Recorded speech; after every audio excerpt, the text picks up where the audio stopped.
In a world where you could take dice and roll it and pretend to be a character sometimes. That's right. It's Neon Pocket Dimension. My name's Jacob. You got Sam over there. He said, "What's up?" What you drinking over there, Sam? Let him know what you're drinking exactly. Which one, Miguel or me? Oh, I'm talking. No, go ahead. I'm talking to you, Sam. Yeah, he's not talking to me. Not yet. Well, I'm a mixture of Bacardi, pineapple, Mai Tai, and iced tea. The 4C, whatever you got. Mix it together, have fun. I like it. And then of course we got Miguel. What's up, Miguel? How you doing? I'm very well. How are you? I'm great. That's Ready to talk about some tabletop games. Fuck yeah, me too. Dude, I know that you saw on Slack exactly how many links I pulled for this. You know what I mean? You did pull quite a few links, yes. I did just in case, so we can, tonight we're gonna have some fun. All right. So I don't know. You did not want to see my search history of all the stuff I put up on TikTok, YouTube, Twitter, everything.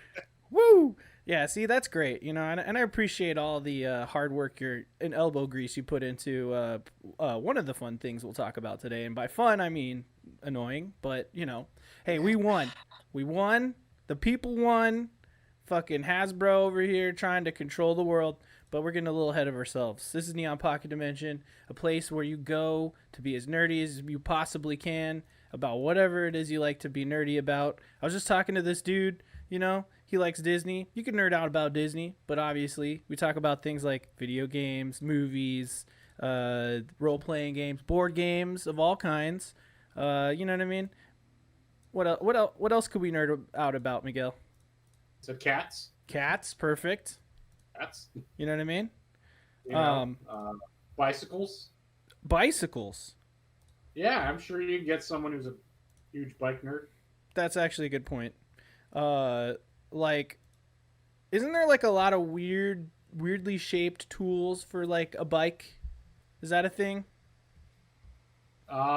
Maybe. I don't know. That you might know more than I do at that point on that subject. Actually, I think I might because fun fact: my father did the Tour de Shore from Philadelphia to Atlantic City, New Jersey, and he had to get like a bunch of weird specific tools from a bike shop, and they're like they look like a wrench, but it also had like a hex in the middle, so it was like really awkward to like.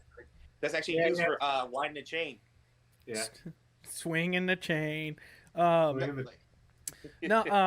Yeah, and then like everyone who's ever worked on a bike ever has done that thing where they flip it upside down and they spin the wheel, but I never know what that means and why they have to do it. You know what I mean? Like, why are you spinning the wheel? I feel like they're trying to check to see if it's aligned properly. Interesting. It's not wobbly. Oh, That's actually the reason. Oh, that's And cool. It's like the wheel alignment on a car, but on a bicycle. I didn't even. Basically, that and to see if the new screws you put in are actually tight and they're actually working. Because I know my father had issue. One of the bikes was where as it was spinning, you could see it rattle, like you see it spinning and rattling like that, and he had to twist it like a bunch of different knots to make it work. Shake, rattle, and roll. See, you can nerd out on that. Yeah, see, we can nerd out. If he was on here, he would talk about it. But that's he got nice this week. He got nice every week, and he's done. I believe it. Yeah. So you may notice that we're missing Gage. Hello, Gage. You may be watching right now. He's driving somewhere. He popped in earlier and said hi. You know what I mean? So he's alive. You'll see him again. You know what I mean? Just had other things to take care of. But he's been kidnapped. Don't listen to Jacob. Oh shit! You've seen through my plan. But hey, we're still here nerding out with you, just like every week. We got our fun guests over here. I keep pointing the way that it should be, but like it's really this way. You know what I'm saying? So yeah. you got Sam over there. He's What's up? He's got all sorts of tabletop role playing game knowledge for us tonight. But as you may know, having watched the show, we do a little thing here called the WIBNU. And what's the WIBNU stand for? It stands for what you've been nerding out on. And that just means like, well, what have we been nerding out on the last week, essentially. So lately I've been trying to get the guest to go first because, out of honor. But Sam, would you like to step in? Let us know what you've been nerding out on, buddy. Actually, fun fact: I've been nerding out while doing the D&D stuff.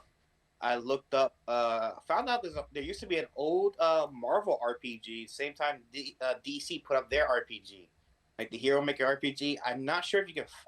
I look for it, try to see if I can just buy it, but it's like I saw someone try to sell it for like $300. Damn. You can choose between creating your own character from mutant and like scientists and else. They try to do it simply. There's like a beta test version of it, Yeah. but it never went through. From what I heard, it didn't go through because of just timing and copywriting going through that. So just someone has like the beta version of it somewhere. That's wild, dude. I'll have to check that out. Maybe I can find it. I look. Good luck. I know it was something. Again, it could have been also a fan project from like they're saying, oh, it came out in the 90s. It looked cool, but from what I'm like, I don't want to risk $200 for something that's gonna be fake. Because Right. $90 on the yeah. I'm sorry. Don't trust street but people sometimes, I guess. Yeah. Aside from that, mostly just been reading up on comics, catching up on a lot of stuff, and then just looking into the OGL and D&D stuff. That's about it. Wait, so what have you been reading? Let's talk about that for a second. I tried to catch back up on Spider-Man, the new Spider-Man arc that's going on. Nice. Which it started off good, but then the most recent, I guess you could call it tie-in, or the most recent like big event, which is like the Goblin Queen arc, is yeah. Like it feels rushed. It feels like they're trying to like. I hate to be that guy and say that they're just trying to cram everything in so they can go to the next one, but it kind of felt like they were trying to do it with this one. Damn, that's always the worst. They try to do new ideas with like no beta testing. Like they gave MJ power of luck, like she can shoot, like she does like a slot machine power now, to where whatever power she lands on the slot machine, or presentation, what power she gets, she uses it for like 24 hours, whatever. And it was not fun. It's weird. Wait, where did she get these powers from? I skipped it. They could have said it, and I skipped over it. Honestly, I was like reading through the first. I was trying to get to it because they just recently did Norman Osborn as a good guy, as actual good guy this time. Mm-hmm. Oh, that's it right there. Yeah, no, I found it, dude. Jesus fucking Christ! I'm sorry about that. Wow, that was the loudest thing I've ever heard in my entire fucking life. Sorry about that, everyone. I'm so glad I did not have headphones. Yeah. I know, right? I think I'm dead. Hey, the headphones came in handy. I think I died a little bit. All right, let's try that again. Mom, you here? Hello? Wow. Yikes. Oh, sorry, sorry about that, guys. Guess I got to do more editing, don't I? Probably. Last week, dude, at the very beginning, my internet Discord fully crashed. You know what I mean? Oh, immediately. I saw that. It was horrifying. I saw that. I was like, uh-oh, the Discord just shit itself? And yeah, it did. It sure did. Sometimes it does. Okay, now we're just looking at a white screen. God damn, this website sucks. It's the Marvel website? Okay. Yeah, the Marvel website sucks. Still loud. Wow. Did I have this? I have this down to 2. I have it down to 1 right now. Wow. Oh, this is the new one. This is the one that just came out recently. Yeah. The one I was looking at was like supposedly around the same time the old Create Your Own Story for DC Universe one came out. Ooh. That was what I was looking at. Yeah. Do you see this? It says coming June 2023. You can be the first to playtest the game. Wow. Okay. I guess they started it back up with the whole D&D stuff going on. Well, yeah, it's like huge, dude. You know what I mean? Yeah. I'll tell you what's how it grew because I'm going to tell you the story about how it grew real big in a little bit when we do that part. So is big. It a D6 system? Kind of looks like it. Oh, well, okay. Well, I had the voice on, and then it was like louder than the booming voice of God. You know what I mean? Well, it's available on Amazon, so let's check this out for like 1 second. We'll watch this together live. Team up and create amazing new stories in your own corner of the Marvel Multiverse while you shape the future of the game itself with your feedback. Here's what you'll need to get started. 2 or more players, 3 6-sided dice, a pencil, Oh, character yep. sheets, and the Marvel Multiverse role-playing game Playtest Rulebook. Interesting. The Playtest Rulebook is now available for purchase in print at your friendly neighborhood comic shops, game stores, and on Amazon, or you can purchase the digital edition from Demiplane or play it online with Roll20's Virtual Tabletop Edition. All right. Oh, they got it on roll. Huh? Interesting. So you could just straight. Well, okay. So you can play test it if you pay them money, which is Exactly. kind of fucking weird. Classic Disney move, huh? Okay. Yikers. Well, we'll have to keep All an eye right. on that. You know what I mean? Let's see. I'll just pull it up to see like what does this cost? Okay, it's $7.84. It's pretty That's cheap. basically. It's the price of a comic book, basically. Then. Okay. Yeah. Pretty much. Is All that right. what a comic book is now? These Huh? days, like $7. Is that what the price of a comic book is now? Well, depending on where you get it from. Damn. Holy shit. That's kind of a lot, right? That's a lot. Yeah. Wow. Yeah, remember when they were $1.50? Yeah, I do. remember- They used to I be. remember I was still in grade school. Wow, I feel old now. Fuck. Back in my day. Back in my day, it was 25 cents. Yep. we And got you a still free have gum. enough to feed a We got a free family. gum with it too. And nah, dude. Spider-Man doesn't want you to feed your family anymore. Okay, that's not how it works. He's a dick. Fuck you, Well, Spider-Man. he's dating Black Cat now. So, Ooh, nice. well, Nice. People got so heated with the MJ issue. Yeah. So that sounds a little funky, and we'll keep an eye on that. And maybe on a future episode, you could let us know. Does she get any more random powers? I glossed over it and I gave up because I was trying to get into the new Spider-Man thing because people were saying it's actually interesting. All right. This It better. is. It is the way they're taking it. I'll say that. Like, if you just do the main Spider-Man story, like you're having him deal with Black Cat, deal with him actually working and actually getting money and actually living. I'm not kidding you, but he's working for the devil, as in he's working for Norman Osborn now. Oh no shit. He's working for Wow. Norman Osborn, who after I'm not kidding with this is the following arcs that happen with him: Carnage, his son coming back from the dead, his son being evil and coming back from the dead, his son being actually controlled by a robot, by a computer program he built years ago, and him almost getting Me Too for Gwen Stacy. I am not shitting you. Wow. Well, we all know Norman Osborn's a real piece of shit. So yeah, that's weird. Apparently, in this comic, he's actually trying to be better. He actually got rid of the serum in the system. Oh, that's good. Yeah, he's basically saying he was like I'm like an addict, and it's like, oh, that's a good way to put it. Now, Yeah. Well, I mean, that does make sense. Like you want to just get mad at him and not try to put yourself in his shoes, right? A little bit, I guess. I mean, that's kind of a social thing, right? That's happening. Like people should think about addiction in a different way. So it's kind of a positive swing on there. But like, fuck Norman Osborn. He's an asshole. Dude, I am not kidding you. One of the first arcs when people found out he was working with Osborn, everyone cut him off. His aunt cut him off. So, like, I'm not talking to you again. MJ Really? cut him off, and now dating some dude with kids. And everyone got against him, but Norman Osborn actually helped. I'm not kidding you. This is how serious this comic was. I'm like, damn, the guy who everyone hates is actually helping Peter out. That's bad. Yeah. Huh. Well. Yeah, I was upset at first, but I'm reading it. I'm like, dang, it's actually pretty good. Okay, you got me. Yeah, All but right, let's see where you go. then they get Mary Jane powers, and that's kind of weird. So we'll see how it goes. Well, it's not like she got permanent powers. It's almost like, hey, we want to do Mary Jane that's not just Mary Jane being a damsel in distress or just being this useless character that everyone is either hitting on, or just no one knows why she's there. yeah. So they gave her powers. Yeah, well, I mean, you got to make her interesting. In the game, they make her sneak around. But, yep. Yeah, in the game they made her sneak around and actually show Peter up a couple times. In the comics now they're giving her powers and making her a mom to two random kids. Yeah, let's see where it goes. All right, Miguel, what you been nerding out on, man?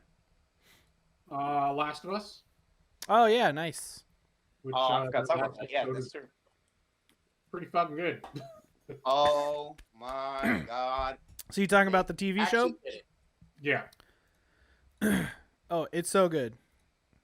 yeah. It's I kind of want to go back and play the game, to be honest with you, because there are some things I don't remember at this point because it's been Right. years. But overall, yes, the show is very, very good. So I'll be honest with you. The first couple episodes are beat for beat, or almost Oh, beat yeah. for beat. Pretty much. Yeah, Change it up, and they change up a little bit, and they make it make sense, and then just keep going from the story. And it's like, okay, so this is good. This is good. yeah, and that's what I like about it, because I'm pretty sure it's what it was, and it's Doing its just, own thing. I don't want a refresher, essentially. Yeah, pretty much. And not only that, it's adding stuff that makes sense, and it's adding stuff that make the world better. It's not doing what Paramount Plus did with Halo, as in just let's make a complete different story. Ignore the books, ignore the games, ignore the actual devs telling them, "Do not do this, do not do this." And But you had to bring that up, huh, Sam? God damn it, Sam. well, I want Jacob talk about that all day. I want Microsoft to hear this because of the fact that hey, this is how you make a good fucking show. You fucking hate Halo. Dude, Show, dude. it's such a shitty fucking show. It's just like, let's just take the fucking helmet off every 5 seconds.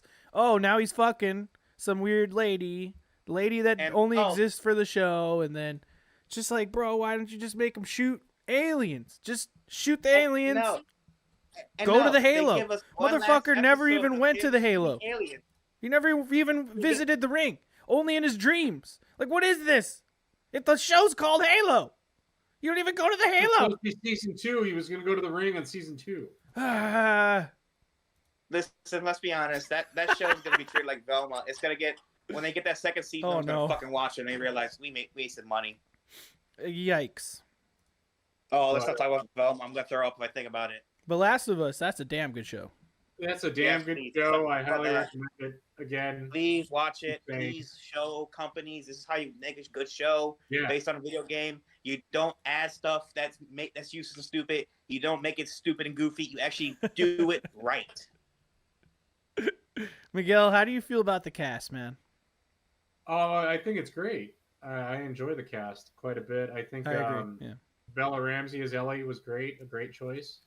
Yeah, I totally And, agree. Pedro Pascal, I'm glad. Like, I kind of think that they didn't just make. I like how they didn't make Joel and Tommy just white dudes. Yeah. But at the same time, like, doesn't feel forced in my opinion. No, Right, it doesn't. yeah. That's what I love For about it. anyone who's just watching the show, you could come into it and not realize that they were originally white characters. True. Yeah. Yeah. Well, except Honest to for God, Ellie. they made Yeah. actual characters. And Yeah. they're great. Like, I think overall, everyone they've cast has been really good. So Yeah, Oh, I absolutely agree. You know what's weird? I'm in it for the long haul at this point. Yeah. Fuck You know yeah. what's weird though? What? Seeing Pedro Pascal and the I keep forgetting her name. Bella Ramsey? Bella Ramsey. Bella Ramsey. Yeah, seeing them now and then remembering like a couple years ago, they were on Game of Thrones. Yeah. They are. Yeah, they all met there already. I forgot. I didn't realize she's Lady Mormont until she said something like, "We do this," and I'm like, "Wait a minute!" I just got Vietnam flashbacks. I'm like, "Oh, she's Lady Mormont. How did I forget this?" I didn't realize Pedro Pascal was on Game of Thrones. Oh This yeah, is like season 2 or 3. I forget what our season. it's like was. season 4, 3 or 4, or something like I that. have to rewatch it then. I don't know. It was something like that. before. It was before Tyrion basically got ousted from Dragon's what you call it? Oh yeah, because he shot his dad. Spoiler alert. Yeah, it Fuck. was like it was Sorry. actually a little bit before that and during that. I remember that part. Yeah, he was like the guy from the other country. You know, like he was the I Spanish vaguely guy, remember. I'm He going to be was honest. Rhaegar's brother-in-law. Yeah, that's what it was. He There was you go. Rhaegar's brother-in-law. and he had Okay. to battle like the guy that became a zombie later. What was his name? The guy that's like a The mountain. Peep Out The Mountain. Yeah. Yeah. Oh, okay. And he lost spectacularly. Okay. Yeah, see, I don't remember Big that. time. Yeah, that's Only reason I remember him from being Rhaegar's brother-in-law when he talked about Rhaegar and talked about how he dishonored his sister. I'm like, wait a minute, what? Oh shit. Yeah. Oh, okay. Hey, I like House of the Dragon, you know? It's kind of like Uh, touching on the history stuff. It's kind of interesting. to me. It's showing why the Targaryens need to not be in Westeros. I'm sorry, they Yeah. need not to be Westeros. They're fucking It's showing horrible. why. They're crazy. They're all crazy. Anyone from Valyria Cray-cray. is crazy. Even the Yeah. dude. No, true. Yeah. Miguel, you play any games or anything, man, or what? Just some more Deathloop. How How is that? how many hours? It's great. It's very good. I don't know how many hours, Jacob. I can Alright. tell you. Cool. But I'm playing. It's fun. I haven't been playing a lot, obviously, because I'm still playing it. Are you at But, the point where you're like you like literally can do whatever you want at any time? You know what I mean? Like it's I was at that point the last time we talked, Jacob. like you said that, but then like I thought that, and then I kept going, and then it was like, no, bro, now you really can do what you want. You know what I mean? Did you get to that part? What are you talking about? Okay, maybe not. What? No, I don't understand what you mean. Like, I don't want basically, to like- spoil the game so much, but I like can- it's that moment where like, okay, when the game first starts, you're in the loops, and then it's like you got to do this thing at certain times, and then eventually it's like, okay, now you can do what you want. Pay attention to this. You can do these missions, blah blah blah. But then it still kind of I was gives at you that point last time. but it still kind of gives you like a thing you need to do, and then after you do that, it really opens up like fully. You know? Yeah, what I mean? no. I was past that. Okay, good talk. But yes, So I he's just dicking can around. do what I've been doing what I want. Okay, well, I was just making sure. I didn't want to like spoil that it like sorta was like, all right, after you get this book or whatever, the shit happens. I think the last part you're thinking of is where in my head I was like, what's the point of doing this if I can't keep things? That's all I'll say. Okay. Huh. So, Wait, there you go. Huh. Exactly. I need to play more of that. I'm out of the loop. But It's a good game. Hmm. It's a good game. It Excellent. makes you kind of think of how everything kind of connects, and I'm not sure how I'm going to end up beating it, but I'll beat it. You got I this. started playing it and got completely lost. I got to like the second, I guess, area where they're like the town, whatever, that's in lockdown, Oh yeah. and I keep getting minced Mm. by the crowd. I just keep because I'm so much used to like a run and gun character. I go in, I don't care. I'm essentially a barbarian. I don't care. I'm going to destroy everything. Yeah, So you gotta sneaking around, trying to get around, I'm like, I hate this. you gotta I sneak wanna around kill. a You little give me a bit big in this game. gun, and I can't use it. You should just play Doom. So, apparently, you have to listen to what some of the NPCs actually say before you kill them. No shit. Because it'll have you do things. Like, you'll be able to do things after you listen to them. No way. So just be aware of that. I've been killing Huh. them. And then I go online and go, well, if you listen to these guys, you find out this, and that. And I'm like, oh, this is Oh, bullshit. no shit. Yeah. Wow. So yeah, if they're talking and having a conversation, just let them finish it. Essentially, Just hide in the bushes and Yeah. rub your hands together. Good. and then Good. so I played a little bit of that, and then I started what was it? His Dark Materials season 3. Oh, nice. Which ended. Is that happening right. now or something? Is that new or? No, that's done. I think. I The wonder last if we season watched came that. out this past December. I've been lazy. I only remember watching the first 2 seasons, so maybe there's a whole season we haven't freaking watched. Yeah, the third Huh. one. Mochi, you got to tell me in the chat. It Have we came out watched in this? December. I don't think we've Why seen is this. something familiar? It's Dark Material. It's What's the Golden Compass, dude. Yeah, the Golden That's Compass. why. Yeah, there's Now I'm like, wait, is this a Golden Compass or is that the new horror series that's coming out? I forget what it's called. I think it's like Dark Horror. that is the Golden Compass, and as far as I know, this is the first time they're actually going to finish it, yeah, other than in book form. right. Because the Golden Compass was just one movie, and it's really just the first book, And this is like a show that's covering the whole book series. So it's a But good you're show. telling me that My Nummy 3D Bear was just the first book? Yeah. Oh yeah. That's all I remember. Was That's just the beginning. Was that off looking 3D modeled bear? I'm like, why does bear look weird? That's because it was old school CG, man. That's why. Yeah, that came out a long time ago. Yeah, it's like You can't say that when things like the Polar Express happen. oh god, don't get me started on that terrible. Uncanny Valley shit there. Well, as a kid, that's the cool CG scene before. Oh yeah. Then you're like, oh. Well, it's just Tom Hanks being creepy to kids for like an hour and a half. That's what that movie is. No, that's CG in this movie. There's no thing. And also looking really fucking weird because of the Uncanny Valley situation there. Yeah. That's out of context way to describe that. Yeah. So there you go, Miguel. But that's what I've been doing. Cool. Deathloop, cool. Want to keep hearing more about that, your playthrough. And for my wife new, Gundam update, still going on 00. Just finished episode 9. Half watched it. Might have to rewatch that one because I was like setting up this mic stand. I got a new mic stand. I'm trying out new things here. It's a little difficult with the laptop, but I'm liking it. I just kind of got to get my like levels correct. So nerding out on that a little. Part of the Gundam update, we are still watching as well. Witch from Mercury.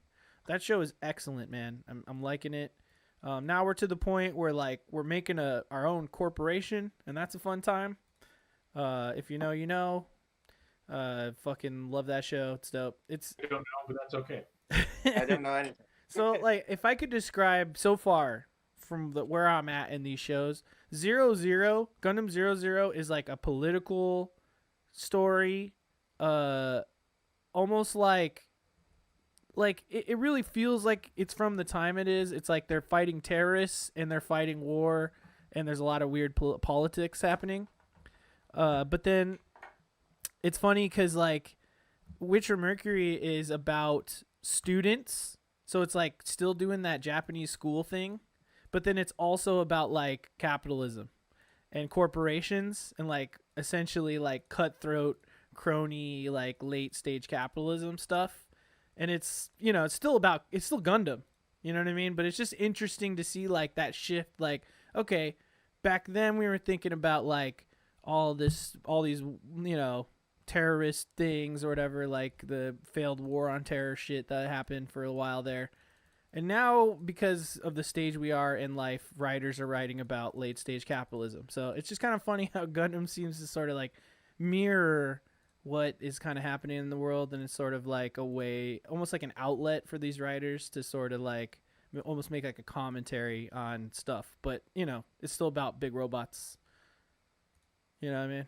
Good times. Is it bad? The last Gundam I remember watching was the one where I forget which Gundam it was, where they were just like at one point like they're on the moon or Mars, whatever, and they start Sieg Heiling. I'm like, what the hell am I watching? Yeah, no, and then there was the one where Gundam got isekai to Earth, and he's a small robot. I'm like, what am I watching? Oh no, that's SD Gundam. High? No. Yeah, so the first thing you're talking about, that's Universal Century Gundam, which I've seen every episode of except for Victory. But I digress. You don't have to worry about Victory. Okay, we'll talk about that another time. But it's in that alien thing. Got it.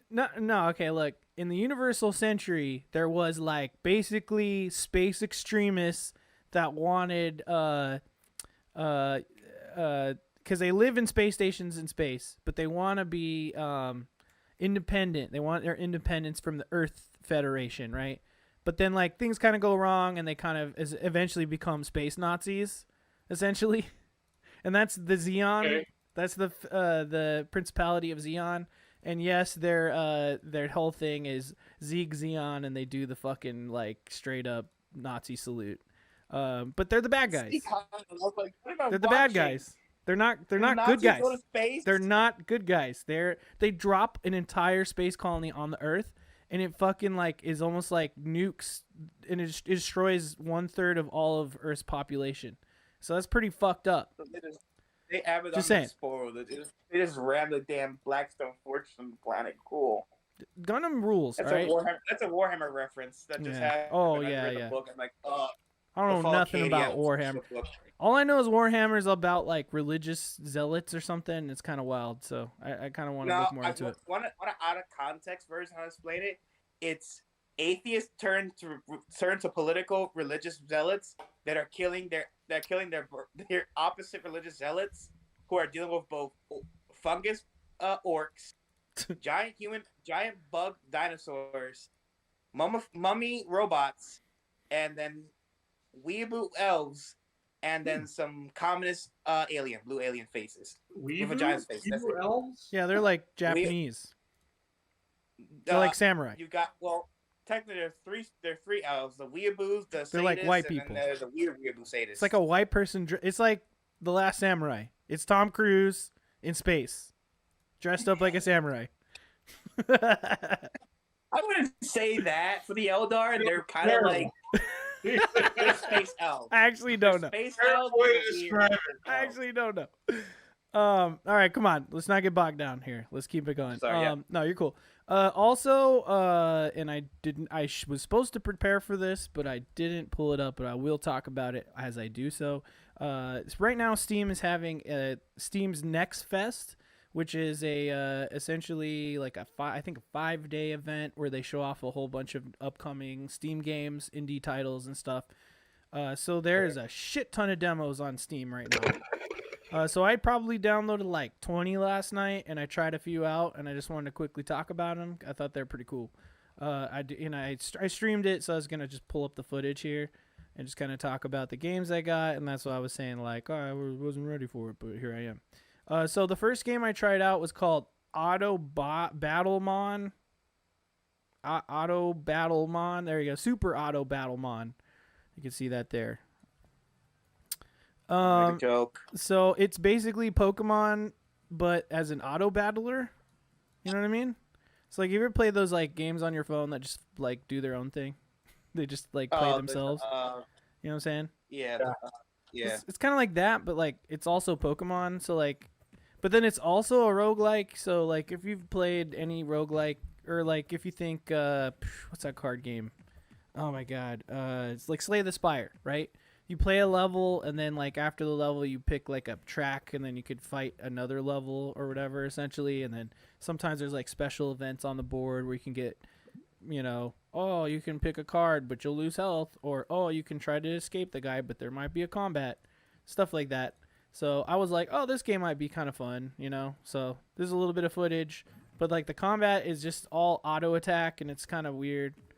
So I don't recommend that game. Then we got this game. We got this game right here, and it's called Vivid Lope, okay? And I saw like I went through these super quick, and I just kind of saw like a tiny little video window, so I was like, this one looks kind of cool. So then I tried it out, and let me tell you, this might be one of the best games on that list, okay? And so the object of the game, right, is think like what's that game? What's that Splat game with the ink? You know what I'm talking about? Splatoon. Yeah, it's like, almost like Splatoon, where you gotta like fill the colors, right? But you're not doing paint. You're like walking on these blocks, right? But then if you don't move for too long, you start to lose energy. And if you walk on the blocks that are already filled, you start to lose energy. You know what I mean? And then when you get close to the end of the level, it like kills all the enemies. Right here, you can see the bonus phase. And then it's up to you to like make really like, you cannot touch the fully colored in tiles, or you will lose a lot of energy. So then it becomes almost like a puzzle game. And you're just trying to fill in like every single color spot. But as you can see here, I'm like totally screwed. Oh no, I got it. See? And so it's just kind of a fun arcade game that reminds me of like almost the Sega Saturn era. And I want everyone to fucking know about this game, because I sat here and I played like 5 levels of it, and I said, this game's dope. I might fucking you can hear me talking. Sorry, I'll mute myself. Yeah, so it just, you know, I just like arcade games, and I feel like we're getting a lot of those like with Vampire Survivors and stuff, and this is almost in the same vein of like just a fun arcade title. So go on Steam, download Vivid Lope, Shit is tight. We had a couple other ones here. What is this? Oh, we got Bleak Sword DX. This is a title from that one indie studio that does the weird E3 thing where it's all crazy. What is fuck, I can never remember anything, dude. I didn't write notes. I think. What's it called? Not 3D Realm. It's the thing, man. You know the thing? You know that one thing? It's a big indie studio publisher. They published a shit ton of stuff. Anyway, Digital. Corridor? Did you say Revolver Digital. Revolver? Thank you so much. I'm slurring. I've been hitting this thing hard. No, you're cool. Hard all day.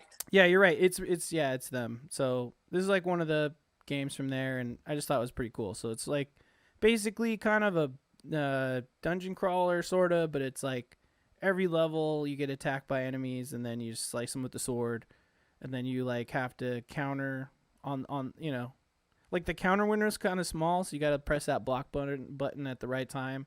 But if you press it too early, they'll just hit you. You know, you'll stop blocking.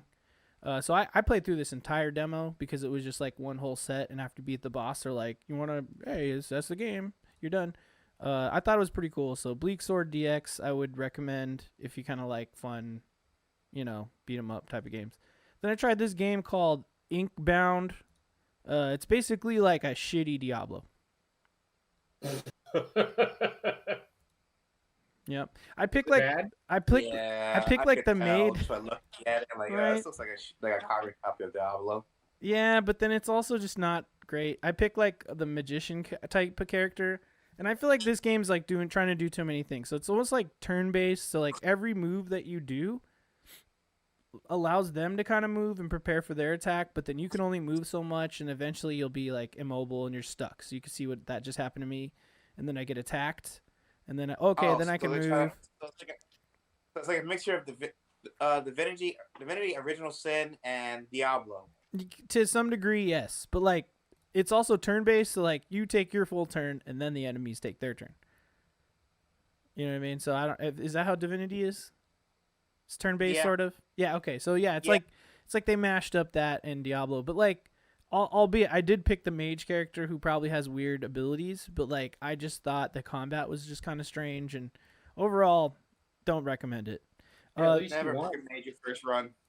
What's that? Never pick a major first run. That's you never do. Oh, I was gonna say you won that fight though. I won the fights. So look how much health you lost. I lost a lot of health, so then I stopped after the first two fights. I was like, eh. Oh no, I got to like the hub, and I was like, oh great, there's a hub. There's like 6 different like things you can interact with to like do different like crafting things, and I was just like, I'm done. I can't do this. And then I tried this game called, what the fuck is it called? Slope Crashers, bro. You ever heard of a game called Snowboard Kids? This is basically Snowboard Kids. Vaguely. Only this game sucks. It's Snowboard Kids, but like it's like someone fucking, I don't know. It's like one guy made this. But you know, it's a demo and it is multiplayer, so you can just try it with your friends and probably have some fun. So I don't know. You know, Slope Crashers. And then we have an actually good game. This game's called Prison City. It's basically NES style. The music, like palette, like the instruments from the music sounds like from that Ninja Turtles game on the NES. So it's like pretty cool. You know, controls like an NES game would. I was having fun with this. It almost looks like Contra. Yeah, it's like Contra a lot. Like Contra, Castlevania, and Metroid. Yeah. It's like a 7-point theme. Yep. So I vibed with this game a lot. I thought it was cool. I thought the music was fun, or was good. The gameplay itself was fun. And overall, I'd recommend trying this one out. So that one was called Prison City. Then we had the last one. This is kind of a big deal title because it's coming to Xbox Game Pass and all that fun stuff. And we saw it in an Xbox event a while ago. It's called The Last Case of Benedict Fox.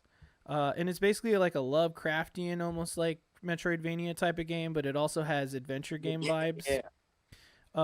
I thought I would love this, but unfortunately, like, I don't know. The controls aren't tight. It feels a little bit weird. the story is cool, and I do like what's happening here, like the vibe. I like the adventure game stuff where you're like interacting with things. It's kind of creepy. It's very Lovecraftian, like I said before, which I like. But like the gameplay itself, like moving around and attacking and fighting and stuff, it just ain't it, dude. I don't know. I'm just not really enjoying that part, which seems to be like most of it, the game itself. So it's kind of a disappointment because like I feel like a lot of people are like looking forward to this game, but from what I played, like it didn't catch me. Like even that NES game caught me more than this game did. You know what I mean? And this game is supposed to be like good. Like everyone's really hyping this one up. So yeah, I hate to be that guy, but anytime it's a Lovecraft game, it kind of has shitty controls with this story. I've heard that. You're actually right. Like the right same there. city is supposed to be like a third person like detective game, but it played basically like a Lovecraft audio drama with just you shooting random things. Okay. That's what it felt like. I hate to be that guy. The second city is a good game. From what I've heard, it's a good game. But it's like whatever. And there's like there's another one like I forget something Hollow. That's like a turn-based, like a story-based game. That's still like people saying the controls for like the story's great. It's like the Hollow City. I know what you're talking about. Yeah, the Hollow City. That's what. Yeah. Yeah. The controls are like you can't fight. You have to keep hiding all that. But it's like the controls feel weird. You sometimes get caught like just by walking. Yep. It's weird and like that's hate to be that guy, but it's a Lovecraft game. It's a Lovecraft game. Yep. They're never good in that sense. Yeah, it's unfortunate. So I mean, hey, look, if they tighten up the controls and make the gameplay a little more fun in the action portions, this game could work. But I don't know. I just kind of played it for a bit and I was like, I'm a little disappointed in this. So that is my breakdown on some demos. And let's move into the actual topic: tabletop role-playing games. That's like games like Dungeons and Dragons. That's also games like Apocalypse World, Pathfinder. Obviously, you mentioned Warhammer. That's another one. But yeah, so essentially, what is a tabletop role-playing game? Well, it's a game where you pretend to be something, be a character, and then you roll some dice to kind of figure out if your character does whatever it is you're trying to make that character do. And you tell a story. At the end of the day, it's interactive storytelling with you and your friends, essentially. Am I right there, Sam? Yeah, it basically is. It's a role-playing RPGs. Most systems use it. Most tabletops actually have a preset character you pick. You have to play that character or play their role. But basically the same thing. It's just you and your bunch of friends having fun with a story. That's the main premise of it. Yeah, see, that's what I like about the Apocalypse stuff. Powered by the Apocalypse World. Like that system in and of itself is very story heavy because essentially they don't even, as a game master, want you to like plan so much of what's about to happen. Just kind of a vague outline of what you have as almost like a trailhead for a story. And all the players at the table like essentially create the story like dynamically and organically together. So I find that to be really fun. But like according to Wikipedia, a tabletop role-playing game, or also a pen and paper role-playing game. I remember that term. I haven't heard that in a while, actually. It's a classification of a role-playing game in which the participants describe their characters' actions through speech. Participants determine the actions of their characters based on their characterization, and the actions succeed or fail according to a set formal system of rules and guidelines. Typically, that's rolling dice. So there you go. I pulled Wikipedia article. So let's talk a little bit about the games that we like, guys. So let's go. Shoot. Obviously Warhammer for me. Oh yeah. I love the system is old. I usually try to get into like Rogue Trader, which is like a D100 or D6 system, but it's more kind of like D&D, but kind of like that kind of like Rogue Trader or versions of it like some people do. I think there was a group that did I forget what it was called, but I think it's like an updated version of Rogue Trader where you play as a Space Marine or a Psyker or an actual Rogue Trader or a Inquisitor. Like you play like that, and you basically go around and like I forget what it's called. I gotta look it up, but it's basically you basically do it like a story from like one of the books or a story based like Warhammer 40K universe. Nice. So do you mess around in the Warhammer fantasy stuff or just for 40K? I try to do fantasy. There's too much lore, worse than 40K, and there's too much. If you know a good system like second edition, apparently was good Mm-hmm. for like role playing, but there's so much rules and the dice are D100. You have to go lower, which is weird for me. Mm-hmm. So I couldn't get into it. Not only that, no one in my group played it, so it was like I couldn't test it out fully. Nice. The only time I ever played Warhammer, I played fantasy, and I found it really interesting, like the system. So okay, let's back up the truck. All right, you're saying D100, right? So maybe you've never seen dice before that we're talking about. So when you think about dice, right, you probably think about that 6-sided dice. You know what I'm saying? Like this one right here. Let's pull it up. Yeah, there you go. Pull it up. Show them. I'll show them on my camera here because we got the extra cam today. There you go. Right? Just regular dice, right? 6-sided. So if we say D6, that means dice with 6 sides, right? But there's all sorts of other fucking dice, right? You know what I'm saying? You got what? Let's dump all these out. And yeah, this is my nice little dice tray. Let's see Sam's nice dice tray. Look at that. That's clean. Miguel, you got a dice tray? I have a bag sack. Oh, hey, sacks are good. Dice sack. Sacco dice. So yeah, okay. So my Yu-Gi-Oh card. I got a Yu-Gi-Oh 10 card case basically. Nice. I mean, it looks like what's it called? Like an Altoids can. Yeah. But it's full of dice. That's pretty cool. Yeah. So we got the six-sider there. You can even go lower than that though. You got the 4-sided. It's like a prism, right? Is that the word? Yeah. Pyramid? I think. Oh, one-sided die? One-sided die. How you do They're that? actually. This one, like I'm gonna roll one every time. Oh, there it goes. Well, it's gone. It went off the table. I'm not gonna chase it down. You have other-sided dice. You got 8. This is even 2 more than the 6. You know what I mean? What else? We got 10. There's also this, right? These two go together, and I'll explain that in a sec. This is a 12, right? But then this is the big daddy right here, the 20-sided die. You know what I'm saying? Typically, this is the one you're gonna roll, for talking like the 20-sided die system, to figure out what you do. But when it comes to Warhammer, you want to use 2 of these guys. Big grandpa. Or do you have like a D100, like an actual D100? No. I usually played online for Warhammer stuff. Oh, I see. So you just use like software. Yeah. Whoa, I didn't realize my mic turned. Okay. So the other way to roll that. I've never seen a D100 in real life. Dude, so we went to this like gaming store in Town Square here in Vegas, and they also have the other one. Wait, what the fuck is that? Hold on. There's some kind of crazy shit here. What is this? What is this? What's it? Oh, okay, never mind. I'm sorry, guys. I forgot something. I was like, what is this bracket here to the left? And then I remembered it's because the camera's not big enough, so we'll just make it a little bigger. I'm sorry, guys. That was a little brain fart moment. Anyway, yeah, at that store, they were selling straight up D100s, dude. And they're like really big in plastic, and it has 100 side. You know what I mean? So you just toss it. Those things are wild. So I do kind of want to get one. What's the name of the store? Huh? What's the name of the store? I have to look it up, but it is in Town Square, kind of in the middle-ish area. Sort of by, oh my God, that one Italian restaurant that's in there that I always forget the name of. Rio? Yeah, it's kind of like on the Brio side. Anyway, so if you want to roll a D100 using these dice, you totally can. So you got this thing here. This is the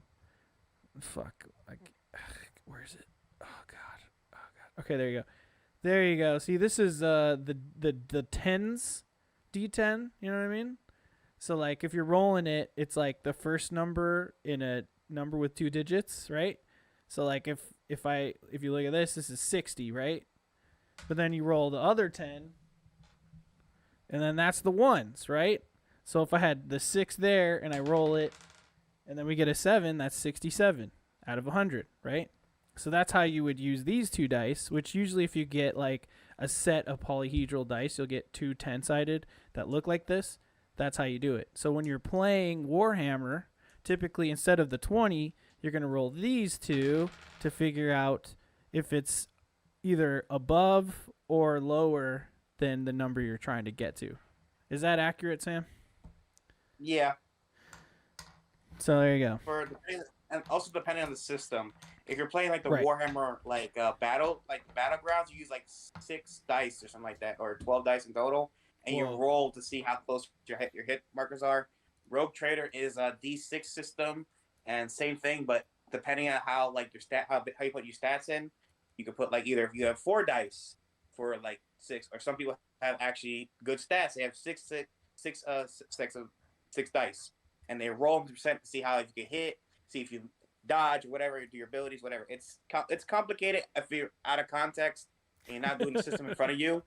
I Right. hate to be like I'm thinking about it. It sounds like I'm just yabbling. I'm like, that's like Yeah, you like roll the 6, and then you see if the 6 goes, and then the I don't know. No, I have no out idea of context. what you just said. What the hell is this guy talking about? Like, it's a fun system. We have friends. We know people can do it. I gotta look up the system, but it's actually pretty good. Yeah. So yeah, like essentially, like I said, so the 20-sided, like, well, from what I know, because I played a lot of D&D and stuff in my time. Instead of rolling the 100-sided, you just roll the 20-sided, and it's essentially like, that's your chances of doing the thing, but then you may have a bonus to doing the thing based on if you're good at the thing, right? That's a pretty simple way of explaining it. Or bad, or maybe you're bad at the thing. Then you have subtract the amount from what you roll. Yeah, usually like the highest. I think from subtractions, usually the highest I've ever seen someone have subtracts is like 4. Yeah, right, exactly. Unless it was like old school D&D, then you take like a -5. Remember the -5 shit? That was so complicated, dude. So if you got -5 to like Constitution, and if you rolled a 5 or lower, you're so screwed. Yeah, you're screwed all the time. Constantly screwed. But now at least with 5th edition, they have the advantage disadvantage system, so it's like way more simplified. So like let's say you get a bunch of ink thrown in your face, and then you're trying to like find someone, you know what I mean? So you can barely see, then you would take disadvantage on your roll, right? To see if you see them, right? So then what that means, you roll your 20-sided dice twice, and you take the lower thing there. Rather than like doing a bunch of math, you're just kind of lowering your chances, which I do like the simplicity of what they did with 5th edition. Yeah. So 5th edition cleaned it up. 5th edition cleaned up D&D a lot. No, but also totally did. It also kind of reduced certain things, like the fighter got nerfed. Oh God, Fighters back in the day were monsters. With 3.5, you could do so much as a fighter that it actually made the character fun. Hate to be that guy. Well, I mean, okay, so in old school D&D, a fighter would, like, as you level up, would just get more and more attacks over time, and then like most of what D&D was based around with your builds, besides like picking spells, was like the feats you picked as well. You get a lot of feats over time. And so like essentially fighters would just stack on attacks. So like every turn they would just do like 6 attacks. But like it was really confusing with 3.5. This is kind of why I'm a little wary of messing around with Pathfinder, with like the bonus, like the attack bonus being different for each attack. You know what I mean? Like, I can like that thing that was like really confusing, and like they don't do that shit anymore in 5th edition, which I like that they don't. For Pathfinder is you can do multiple attacks, but the percentage increases. So like the more attacks you do, or the more things, your rolls become difficult. Oh, so like I see. So if this person's hit box was like 15 and you rolled, you got higher. If you want to hit again, it goes from 15 to 6 because you're overexerting yourself. You keep pushing yourself. That's the main thing they're trying to do. Okay, yeah, that sounds like a little better. It's a lot more rulesy. But a lot more intuitive for like player customization and player role play. That's cool. I mean, it's not like I don't want to try Pathfinder. I'm sure that one day we will try Pathfinder. You just gotta find someone who plays it. That's the issue. Here's the thing: in general, you gotta find people that play these in the general at all. You know what I mean? Like, or even have time to do it. yeah, right. Which who has time? You know what I mean? And these games take hours. Like, so okay, look, it's really fun. All right, think about a board game. You know, think about fucking Monopoly. That game takes forever, right? Unless you're not playing it correctly and just skipping the rules and having your weird house rules that you've been doing since you were a kid. All right, you actually sit down and play Monopoly with like 4 people. That will take like 6 hours, maybe. And you buy properties, and It 100% honestly, takes 6 hours. you know what I mean? And like Yeah. a lot of these like newer board games that we've been buying, like, you know, us, like, well, we played actually the last podcast in the left board game, and that took like 5-6 hours. That took a long time. Jeez. You know what I mean? D&D, Well, right, it did. Yeah. it took a long time. And Wow. it was fun. You know what I mean? But it takes a while.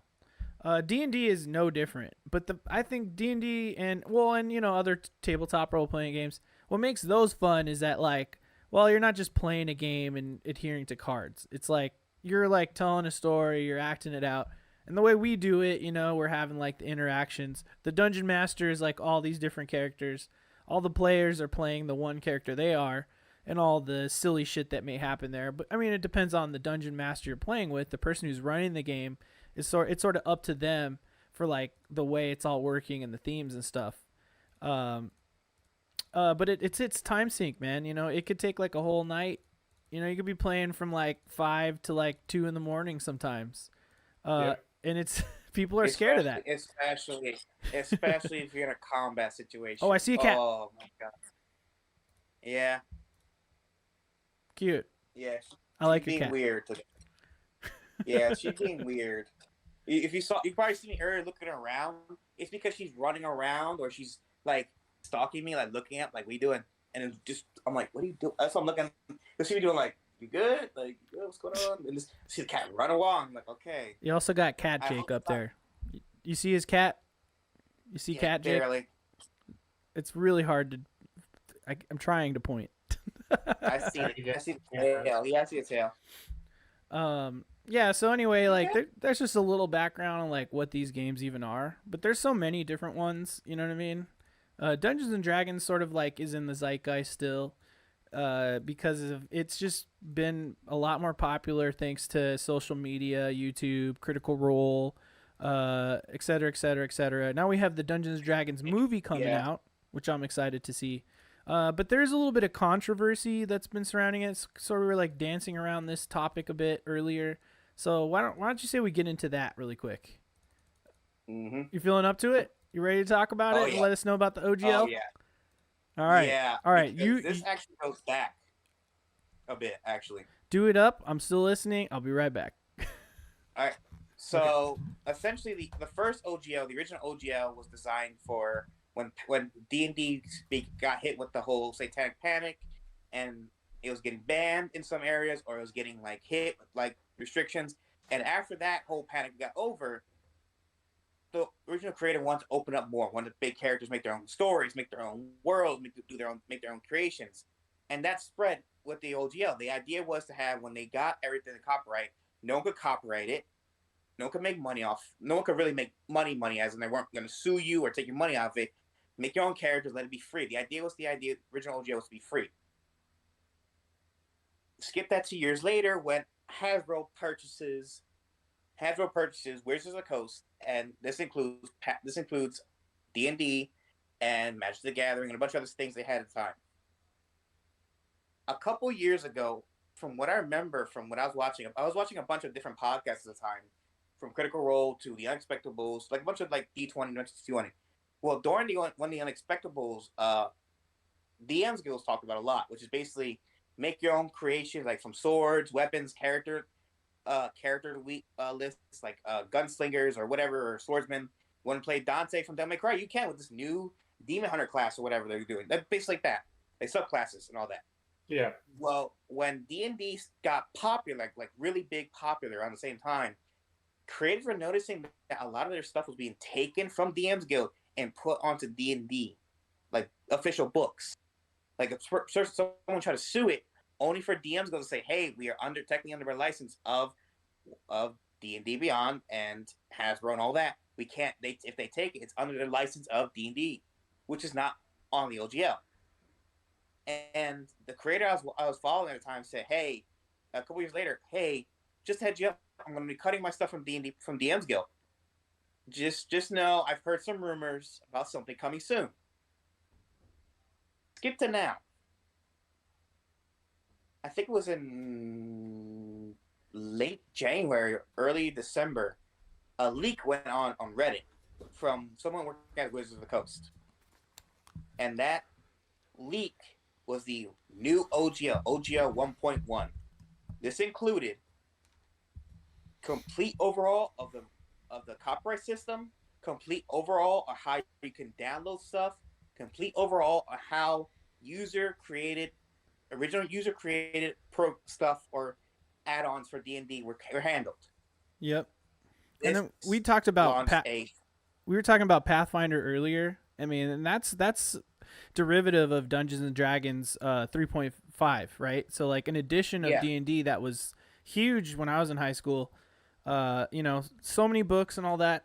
They just took that whole system and adapted into a brand new game. And this directly affects stuff like that, content like that. There's a lot of smaller content creators as well. People that aren't a big corporation that are essentially just kind of like writing this content. It's their way of selling a smaller book, making a little income. And now that's at risk, right? With this OGL. So continue. That was at risk at the time. And like I said earlier, a couple creators were hearing rumors. And that's when a bunch of creators on the DMs Guild, a bunch of people from former members of Wizards of the Coast, former members of D&D Beyond, and former members came out and said, we heard about this. We have proof. This is real. This is not fake. We're going to warn you. They're trying to take your money. They're trying to take your stuff and try to screw you over.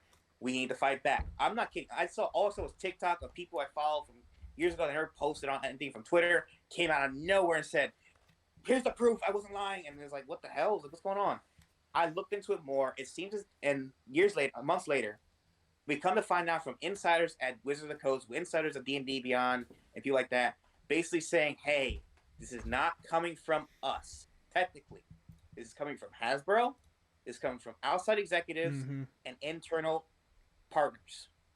All three want to make money because of the fact of the Critical Role, Stranger Things, the new movie, and the new D&D inspired stuff from like Dragon Age. Dragon Age had their own things. Like Critical Role did their own animated thing that blew up huge. Oh yeah, Dragon Age did theirs. What was that called? Like something Nox Machina or something like that. Nox Machina. I'm watching it. My fiance loves it. That's all she got. We got to start watching that. That's on Amazon Prime, by the way. Want to check that out? It's really good. It's essentially like a cartoon version of the original like Critical Role campaign, essentially. Yep. Which has some people like Ashley Birch in it, right? And some other great voice actors. Matt Mercer, yeah, the legend. Matt Mercer has I'm a fan of the cast. I'm too drunk for this. Ashley Johnson, Matt Mercer, Sam Riegel, Travis Willingham. Like it has a bunch of like Liam O'Brien. Basically, similar to who these characters play. Gara was played by Liam O'Brien. You have Sam Riegel, who voiced some characters in DuckTales, voiced the main character of Rage 2, and like a bunch of other characters. Travis Willingham voiced Cell in some of the DBZ games, Superman and the recent Super Sons. Oh wow! Like these are Matt Mercer, JoJo. Name any anime, you probably heard of him. Name any video game, you probably heard of him. These are all like legendary voice actors of our time. These are big time. Joe Magliella was on the Critical Role. Oh yeah, and he's man, I love that guy so much, dude. He's great. Joe Magliella. He's like the guy that he's like the Terry, get like a bunch of people on that show because they're nerds, but they're also big time actors. People didn't realize they were actually geeking out. They were having fun. They were smiling. They said, "I'm gonna act. I'm doing myself. I love it." And now here Hasbro comes trying to like exploit that. You know what I mean? Just to make like a buck and force everyone to essentially just start handing them all their income streams, which is bullshit. Yeah. This is bullshit. This is people's livelihoods we're talking about. for many, many years, and this is like almost an entire industry essentially of content creators. You know what I mean? Like, who are being threatened by this bull crap. So like, what made it most interesting, Sam? Right? Is that everybody got fucking pissed. Everybody was like, guess what? Nobody's gonna play D&D anymore. All right, we're done with this shit. Every fucking D&D person I knew was like, we're gonna switch. I guess we're gonna try Pathfinder. I guess we're gonna try all these other RPGs and stuff. And then of course they fucking straight up took the truck, cranked it into reverse. They did an Austin Powers style, 4-point turnaround, right? And then they just abolished their plan for whatever the OGL was gonna be, right? They backtracked so hard because of the following. From what I heard, rumor-wise, Critical Role is going to end their partnership with D&D Beyond. Oh, that's huge. Because one of my father's friends lives in Hollywood, and that's where they're based out of. And they know someone who heard a rumor, like they heard something from a rumor from someone. The usual Hollywood bullshit. But it's the benefit of knowing an actor. You hear rumors, and one of the rumors is that Critical Role the idea was that they wanted Critical Role because Critical Role is the biggest bank they have, is D&D has. Critical Role sold this, exploded it really big, huge. And Critical Role has been trying. Matt Mercer are really good with the D&D. He's been making characters, subclasses, new worlds that people are loving. Yeah. And the rumor has it they wanted Matt's ideas. They wanted Mauritius' ideas. They wanted the original character because a lot of these like subclasses the groups are playing with, they're their own creative characters, their own creative subclasses. Yeah. Or they're subclasses that they'll endorse. They say, hey, I got us on DM's Guild. Check it out here. It's really good. And they want that. They want that. Oh, let's play D&D Beyond. The rumor was that around that time, Critical Role was thinking about making the next campaign. Matt was going to do his own system. Well, oh, wow. Interesting. Because if people have noticed that Matt has ignored rules in D&D from main class D&D, or he's added rules that help the characters, or he's made subclasses, made things like rumors were going around from what I heard from the friend of whatever. Matt was thinking about making his own system. Oh, I see. Like and a Matt competing. Was thinking about either making his own system or starting to make his own books or whatever to push out D&D content. And before Critical Role became their independent, they worked under Geek and Sundry. Geek and Sundry, if you don't know what happened to Geek and Sundry, they had a lot of falling out. Like, the company almost went bankrupt. The company was really stealing money, wasn't really giving money to Critical Role. They had to go independent. They had to say, nope, we're going to do our own stuff. We can't do this. Because they were pushing for a lot of, like, ads and a bunch of, it was a lot, basically. I'm not going in that, but I'm going to LGL. So when this happened, Paizo, who does Pathfinder, I think another group that did D&D content or like did the D20 system, basically made a bunch of stuff free, made their own systems that were completely free. You could make your own content and all that. They're not gonna try to screw you over. They're not gonna take your content. They're not gonna make you pay for anything. It's free. Wow. You had a bunch of studios, a bunch of groups, all that making their own stuff, or going away from like you said, going to Pathfinder or going to others. Like, they're doing a lot. Other systems, and not only that, if you look up online, actually someone did an online survey. D&D Beyond subscriptions halted when the OGL came out. Yeah, dude. And then when people were saying cancel your orders, their subscriptions went from low to a huge bulk when Critical Role said they did not agree with this. Critical Role had to do a PR. They hated doing this. They had to do a PR tweet. They can't say because they are partnered with D&D Beyond for their ads and all that. They are powered by them from D&D. Mm-hmm. But they did say, while we cannot say everything. We can say we do not support these actions going forward, and we will see what the future holds for us. That was a hint saying after we're done with this contract, we're no longer with D&D Beyond. We're making our own system. We'll do whatever. Yikes. When they realize they're going to lose one of the biggest channels that are doing D&D, we're pushing it, they backed out so hard, especially when the subscriptions started hitting it, especially when the a mass protest actually happened in Wizards, from when I heard about this as well. People were quitting. People were going on strike. People were revealing horrible working conditions they had to deal with Hasbro, trying to push shit, trying to interact. so much corporate interference. They talked about like a lot of stuff happened. Hasbro stocks dropped massively. Wizards of the Coast dropped massively, but they were willing to take that because a lot of Wizards of the Coast creators and people worked there were pushing, saying, "We do not want this. We do not want this. We do not want this." It's Hasbro, and that's when the biggest leak happened when someone leaked the like transcripts or whatever from or video. I forget what it was. Transcript, video call, something from the higher ups of Hasbro to the lowest members of D&D that basically said. They were arguing. They were full on arguing with the heads of Hasbro, the executives, and the outside sponsors. They were all arguing, this is not going to work. It's going to fail. People are going to push back. And they did. Like, oh, it's going to go away in a week. They fucking did. And yeah, look it up. Someone actually, I forget, it was on TikTok a lot. All I saw was the actual quote was, "Don't worry, they love their product. They're going to keep buying it. This is going to go away in a week. It did not go away in a week." And it was pushed back so hard that OGL is officially canceled for now. But D&D Beyond creators are D&D on later. D&D players and D&D GMs and all that are still keeping people say, "Listen, keep an eye out. Yeah. Do not fall for it." This isn't over. It's not. Basically. You just won one battle. Just right now. Right now it's over.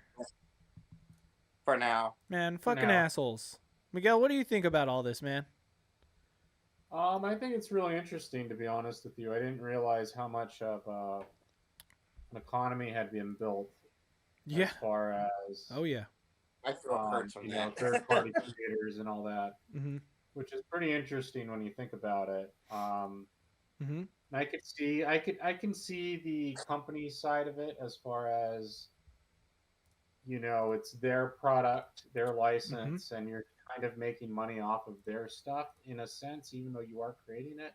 Right. But it's still based off of their intellectual property or whatever. True, yeah. But at the same time, I think that's the point of that game. Yeah. Yeah. Right? Right. Not only that, look at the OGL, the original OGL 1, or original or just OGL. It was saying that license is open and that they will not interfere with independent properties. Yep. Yeah. This is why people push back so hard. And it was baked in. The original OGL is a lifetime contract. Right. Or forever, like they put on a contract that they cannot fuck with creators. And DM's Guild was messing with creators. D&D Beyond was stealing from creators. Huge fallout happened from that. From when the books got canceled, only to where the creator of the original content had to basically realize if they fight with D&D and Wizards of the Coast, not going to win. They joined the group. They had to join D&D just to get their stuff published, and that was only 2 years ago. Jesus. So this has been going on secretly in the background for years. There's a lot more to this. Well, it seems like, the people won for now. You know what I mean? But they also said that, like, essentially, regardless of what happens in the future, they are essentially like, you're good. If any content that was created in the past is good, all right? No matter what happens, nothing will change it. It's set in stone. If you made content in the past, you'll still be able to have the license. You'll still be able to make money on it and all that stuff. You're cool. At least that's set in stone.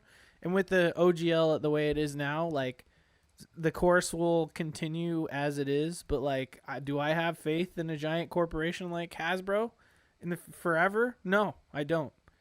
But do I like Dungeons and Dragons? Yeah, and I want to keep playing it. So that's sort of the dilemma here, it sucks. So far, they roll back the OGL. They roll back the policies. So original OGL is still up. Meaning you can make your content. You can make it. You can sell it. All that, you'll be fine. Yeah. The issue is you got to be careful right now, and that's an upsetting point. People need to remember, companies don't run by themselves, and we don't run off of companies. Company runs off of us. Companies and groups run off of individual people and a mass audience. Good point. If that mass audience pushes back, they ain't getting much. They ain't getting anything. True. Look at the Sonic movie. Look at no, I'm being serious. No, me too. Yeah. It's funny. It's still funny. Yeah, I mean, if you remember what Sonic, Miguel, you remember what Sonic looked like before they redid that shit? Yeah. Oh. That was scary. We were talking about the Uncanny Valley earlier. That shit was Yeah, horrifying. He was Oh. The teeth. That turned into a creepypasta now. Yeah, that's like Sonic the Killer, right? Yeah. Yeah, no, they're calling it Ugly Sonic or Uncanny Sonic, something like that now. Uncanny Sonic. That's funny. They in the Chip and Dale movie, they called him Ugly Sonic in the actual movie. Oh, I didn't see that. I still gotta watch that, dude. The newest Chip and Dale thing. I mean, I'm sure it'll be fun to watch, just to throw on, you know. But they had good jokes. Let's say they had some good jokes. It had some like, oh, this is kind of good for kids. But there is a character that actually mimics real life that happened, and a lot of people like myself don't agree with the way they did it. All right. Well, I'll watch it, and then maybe we could talk about that. Miguel, you should watch it too. All I'm gonna say is look up what happened to Peter Pan, and you understand. Okay. That's all I'm gonna say. All right. Watch the movie, and look up what happened to Peter Pan, and like, ooh. I tell this to Mochi Squeeze all the time. I like Peter Pan. You know what I mean? I like that story. Well, as a kid, I loved that. And Hook is one of my favorite movies. Oh, it's my favorite. Yeah, it's great. I watch it now. We watch it every Christmas time because it's a Christmas movie. It's not as good anymore, Jacob. What? You don't like it? You don't like Hook? Not as good as I thought it was. Bangarang, Rufio. Bangarang. Yeah. Who voiced Prince Zuko? You want to feel old? That guy voiced Prince Zuko. There you go. All right, so let's move on from all this icky business and let's have some fun.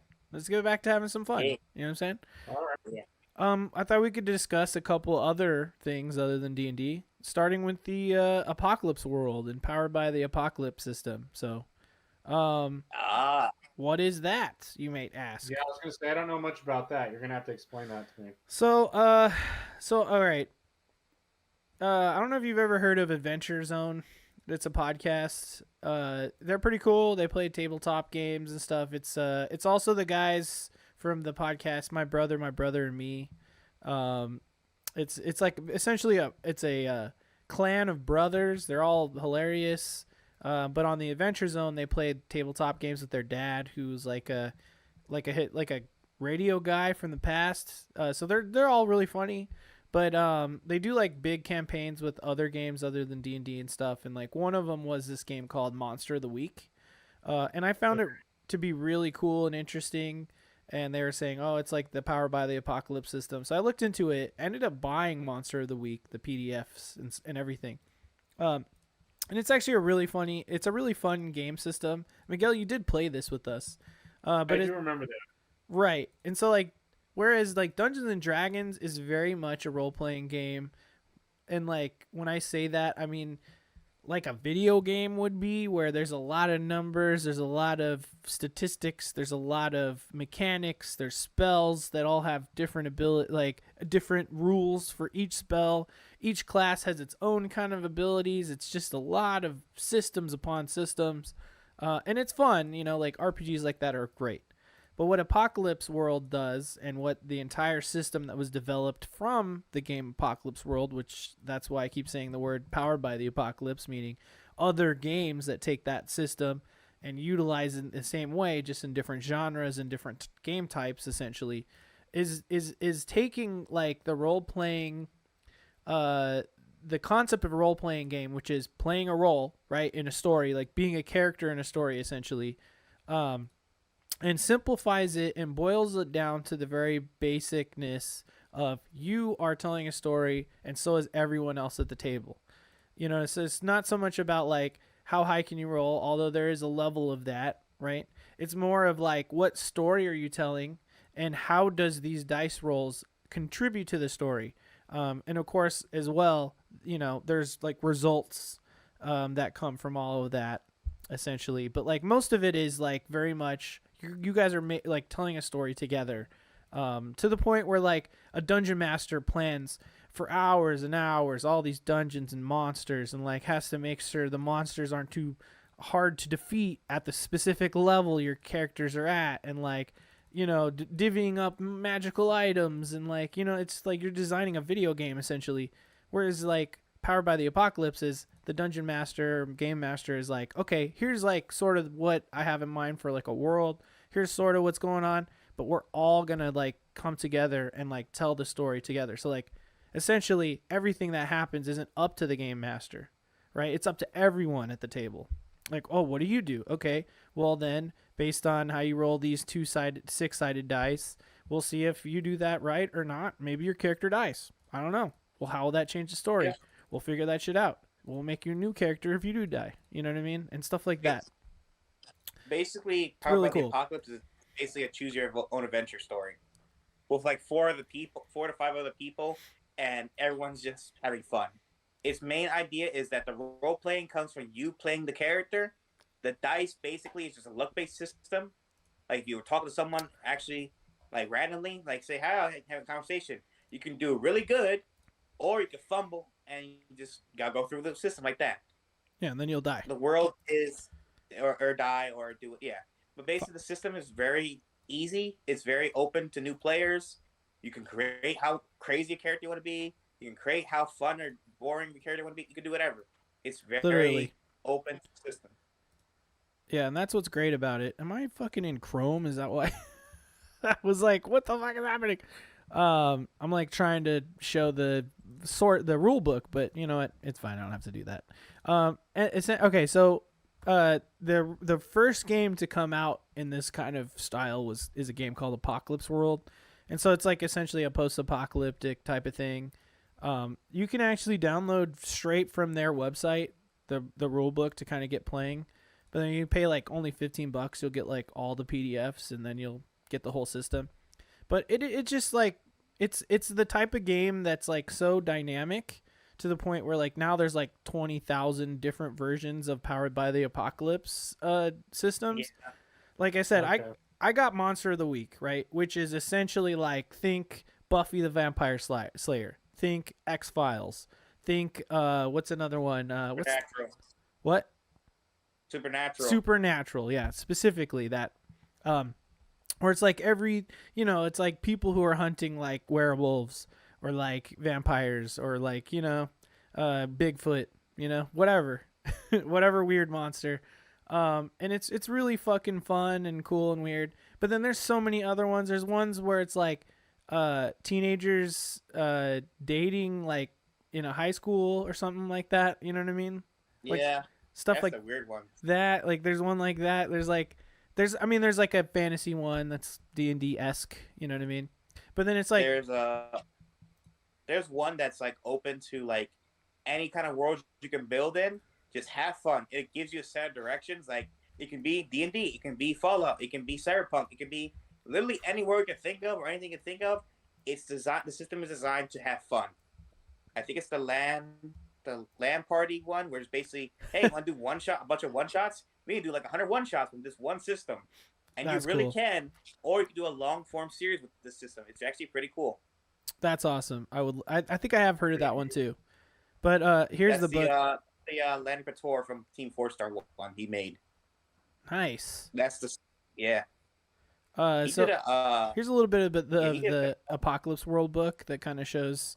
I mean, yeah, there's like rules and stuff, and there's things you can do and whatnot, but it's like way more simple than like D&D, which is like, I mean, you have everything on 2 sheets here, whereas D&D you need to read a whole goddamn reference, like like a textbook to figure out all your shit.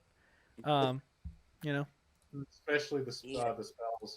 Oh, yeah, textbook, a codex, and a sheet of paper to remember the rules by yourself. Just the character alone. Yeah, and then the Dungeon Master is like 10 times all that shit. like 10 open books, like 10 open tabs in one section. So for one area. Yeah, man. So I just want to throw that out there. Like, if you're at all interested in tabletop role playing games and you want kind of like to feel what it would be like, but you don't want to deal with all the bullshit, mess with Powered by the Apocalypse. Look at all the mods. Maybe just play Apocalypse World. Or just look for a vibe that's like more yours. You know what I mean? But yeah, like the one you were saying, the LAN party one. I mean, think about all the cool things we could do. Like Elder Scrolls. You could do, any video game universe. We could do like they did a Devil May Cry one That was That's pretty cool. fucking cool. That's cool as shit. Literally, no, one character was basically a preacher. One was an actual demon that was bound to the preacher. One was like a regular Joe Schmo demon hunter. Like they could actually do a lot with it. And he did say you can actually be half demon and all that, but it was like I don't know, so they want to do it. It's how you build, and not only that, the character you build is by buying skills and buying your abilities. That's it. It's like a point buy system just for your abilities. Like I wonder if they have a Dragon Ball one. That'd be cool. You can do a Dragon Ball one apparently. That's dope. Cool. Yeah. But then there's other games. There's like these days board games are so big. You know what I mean? And I mean big. Like the box itself is fucking big. To the point, right? To the point where like board games are becoming tabletop role playing games, right? So Miguel brought up this game called Gloomhaven. Have you heard of this one? You ever heard of this one, Sam? I think I did. I think I saw like let's look at some pictures. I think so deck builder, but there's a lot of characters that you unlock by doing certain things. It's hard. Aren't all these kind of hard? Where it's meant to be played once with a group of people, as far as a campaign goes. Like some cards will tell you after you finish the card, you're supposed to tear the card up at that point. No shit. Yeah. Oh, that's cool. When we played it, we didn't do that, obviously, because the person wanted to keep it. But you could do that if you wanted to. Dude, Miguel, if we ever play Gloomhaven, I'm ripping the card up. That's on you, man. I'll do it. I'll do it because that is so interesting to me. And you know what I mean? Do the smart thing. Just copy all the cards on a piece on copy paper. Yeah, you could do that. Scan it. Just scan it and then rip up the scan. Scan them all. yeah, there's a lot of cards like that. It was pretty interesting when I was playing it. Yeah, that's cool. It was fun, and we unlocked a couple of the characters. It's like your character gets like a quest essentially. Okay. And you can choose to complete it, or you can choose to keep playing that character, because once you complete it, it unlocks another class. Oh. Wow. So it's pretty interesting because you don't start with all of them. Okay. So like the rogue goes into a different class, like probably the Mind Thief or something at some point. Dude, Mind Thief sounds sick. It just depends on how you want to play. That's cool. Yeah, and I mean, it's okay. Like a card-based game. The more you fight, the more you get. It is. That kind of... Yep, you're absolutely right. Okay. Oh, and here's some guy and his child. So there you go. And some bald kid. But yeah, they so that's kind of the coolest thing about. So if you're gonna play any of these kind of like really, and I mean massive, like Sam, if you saw the box for Gloomhaven, you'd be like, wow, that's massive. Trust me, it's really fucking huge. There's Pandemic that I saw recently. My father-in-law got that. That box is like it's pretty big. Table, almost half my table. Yeah. I'm like, what the heck? Yeah, but that's kind of has so much stuff. That's one of the coolest thing about these games and stuff is that they really do pack in a lot of visual shit. Whereas like you play D&D and whatnot, like especially any of the Apocalypse games we were talking about earlier, none of that, like typically none of that would have any kind of stuff on the board. Like it's all theater of the mind. You know what I mean? Theater of the mind. You're using your imagination. D&D, you can play D&D that same way, but like it's kind of more freeform where you can buy like a hex grid. You could buy a regular square grid like I do. You can get miniatures, which I'm going to show off some of mine in a second here. But the cool thing about games like Gloomhaven is that, like, yeah, it's a big box because it's full of cool-looking shit. You got, like, grids already there. You know, you just put them down, you play it. You have the miniatures there for the monsters, for your characters. I mean, that is, like, I think the coolest thing about games like Gloomhaven. You know, takes the pressure off you. It's already there. You just get it. Yeah, true. Yeah. I mentioned this other game, Necromunda, to Miguel earlier. He was like, "What the fuck is that?" You know about Necromunda because that's a Warhammer 40K thing. Oh my god, I get destroyed in Necromunda. So Necromunda, do you want to explain it? It's think of it as just free for all deathmatch. It basically is that. Yeah, pretty much. Yeah. And you're a gang in Necromunda, a high city in the deepest parts of the crust. You are basically the scum of the earth, and you have to control your areas. You fight against other gangs, basically. You can either choose to fight or make allegiance with gangs and basically, hey, let's team up on this asshole, or you just do free for all team deathmatch. See who wins. I get destroyed. They have different groups from the Gene Stealer cults to the martyr cults. The what's it called? I know the chaos groups. They're like a bunch of groups in in Necromunda.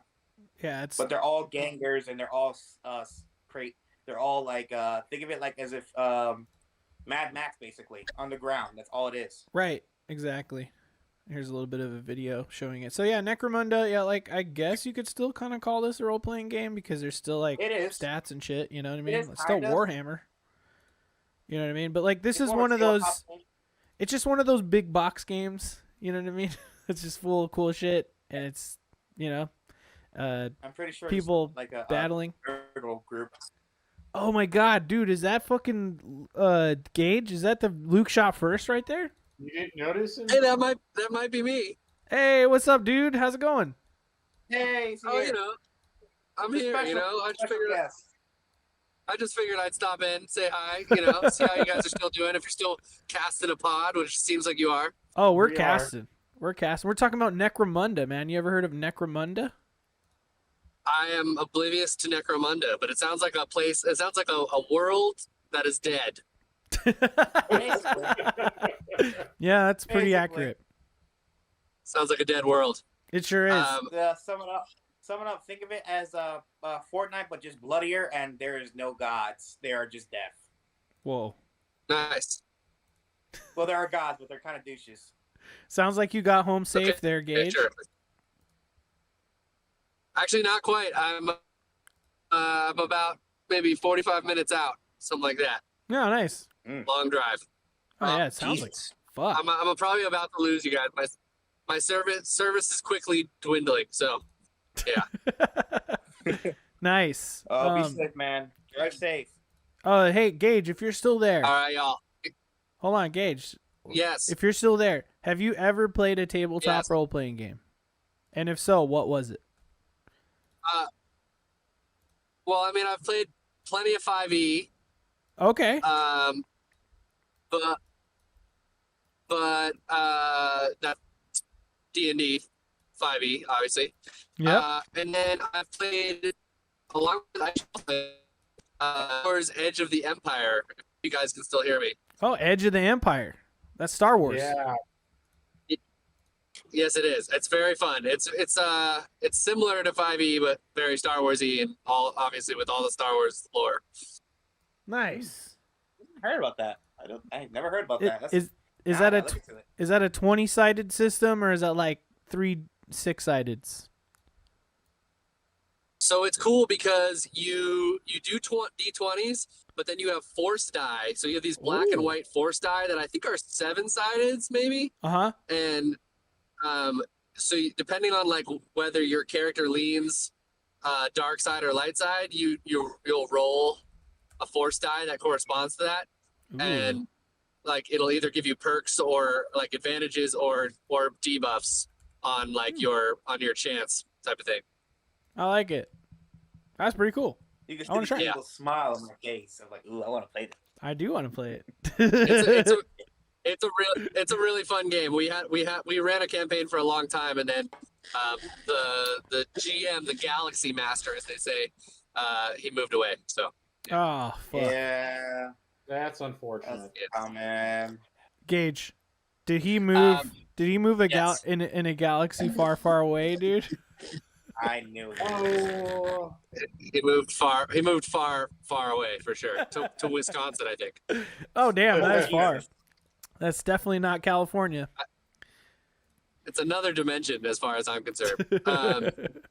All right. Well, I'm gonna let you guys be and drive back the rest of this way. But happy neon potting, and I'll talk to y'all soon.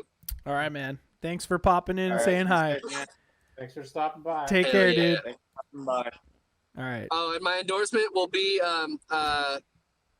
if you Udupi Palace is a Indian restaurant in the Bay Area that we got food at. It's pretty good. Hell yeah. There you go. All right, man. All right. Thanks for popping in. We'll see you around. Later. Later. Peace. All right, now I have to readjust you again, but that's okay. Cool. Well, that was fun and eventful. Yeah. Okay, so the last little part I have a couple more things here. And I'll give you guys the choice here. Do we want to look at some of my miniatures, or do we want to talk about? We're going to look at some Game Rant articles about like other tabletop role playing games. We can do both. I like the way you think, man. That's perfect. Yeah, that works. I was gonna say the miniatures, but okay. We'll do both. We'll do both. We'll do it really quick though. When the articles will be quick. All right. Let's just we won't discuss them so hard, but I know you know a couple of these, Sam. Trust me. I know for a fact you know some of these. And I want just to know, do you like it? Do you not? Or like a quick word about it? Okay. Starting with the first one. That's the number one. Excuse me. So CBR.com has the 10 best fantasy tabletop role-playing games that aren't D&D, starting with Pathfinder. We know about. We talked about that, so we'll skip that. And we have Dungeon Crawl. Have we heard about that? No, I might have, but I never played it. Probably that's probably what it is. I've probably heard of it, but never got a chance to play it. So it's part of the old school renaissance of fantasy tabletop role-playing games built in the style of older games, including older editions of D&D, but includes modern innovations. So I kind of want to check that out. I love dungeon crawling. So give it any examples or? It says, let's see. Players don't start off controlling heroes. Instead, each player controls a handful of ordinary people. The few characters who survive their first adventure have a chance at becoming heroes. It's a dark, comedic, and a fun way that Dungeon Crawl Classic sets itself apart from other fantasy RPGs. So that sounds interesting. Yeah, so we'll have to... basically a hardcore isekai where everyone just dies and the last guy basically starts to scratch. Right. It's basically it. Like it's like a hardcore either isekai, a hardcore like that's basically it, honestly. Pretty much. Yeah. Like the last guy in Survivors got battle hardened and just hates everything. Just getting whisked away to a dangerous world and murdered. Okay. Basically. Then we got Warhammer Fantasy we talked about. Apparently it's too complicated, so don't fuck with it.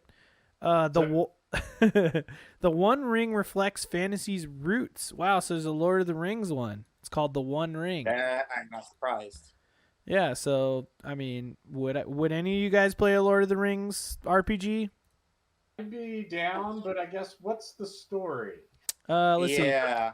Am I playing Bilbo Baggins? Am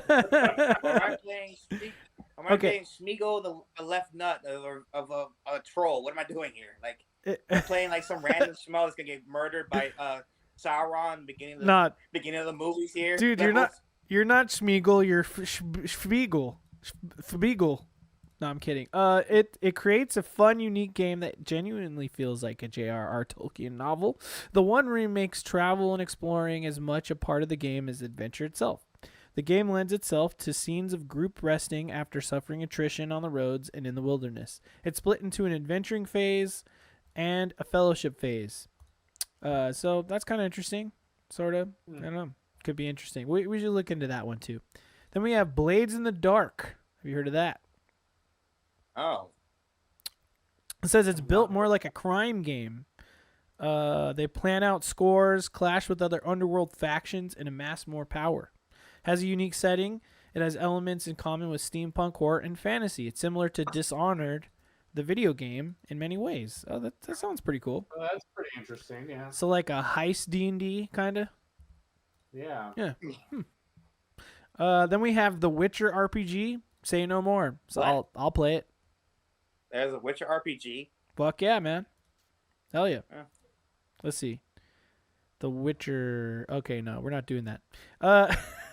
I thought it was gonna bring up the game like to buy or something, but it was just more articles by CBR. Witcher, dumb.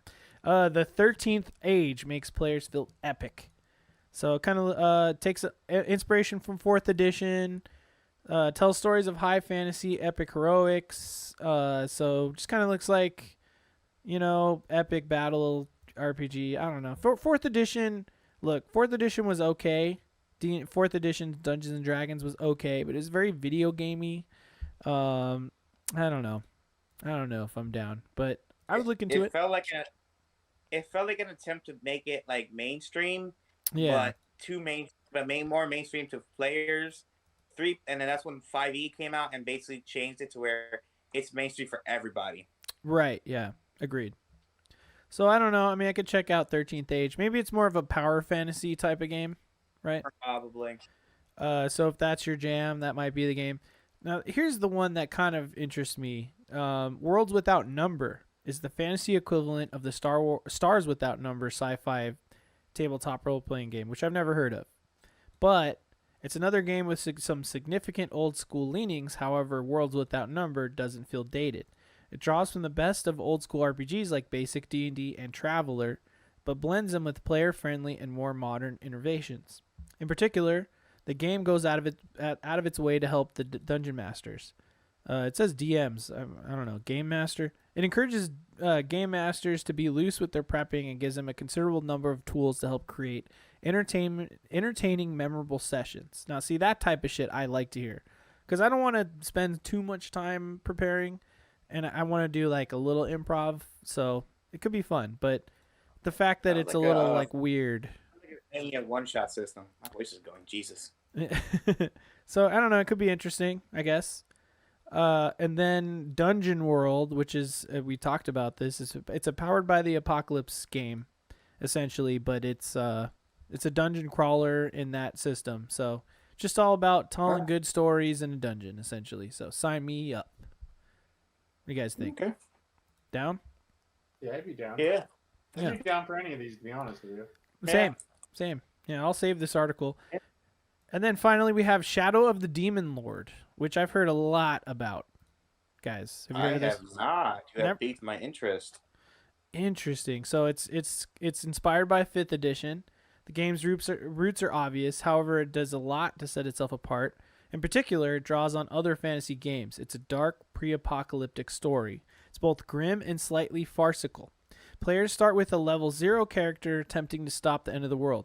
However, it isn't designed to be overly lethal or cruel. Instead, the game lets players succeed, often at a cost. It has a unique leveling system where players progress through careers every few levels. Its combat is easy to grasp while also rewarding mastery. Players have access to a wide range of options, and the DM has a great setting to challenge them. So yeah, I've heard that this game is dope as hell. And if you kind of like horror settings and like mayhem and demons and stuff, it's the game for you. Just Dark Souls. Definitely be down. Yeah, it might be Dark Soulsy to some degree, but at least it's not like brutal like how Powered by the Apocalypse systems can be. And then here's a couple other ones. We got Bubblegum Shoe, which is basically like Scooby-Doo the game, Scooby-Doo RPG. Yeah, that's exactly what it looks like. Right? So that could be kind of fun, right? Yeah. I'd be down, right? What about you, Sam? You want to be Scooby? Sure, as long as it's not Velma. That's all. You want to Scoob it? And we got Feng Shui 2. So Hong Kong cinema kind of type of RPG, John Woo. So are we talking like John Woo? Yeah. It's not like a John Woo kind of system. It's like a John Woo Jackie Chan system. Oh, okay. And we got Warcraft, the role-playing game. I actually have the WoW version in here somewhere. The book. It's kind of cool. I like the World of Warcraft.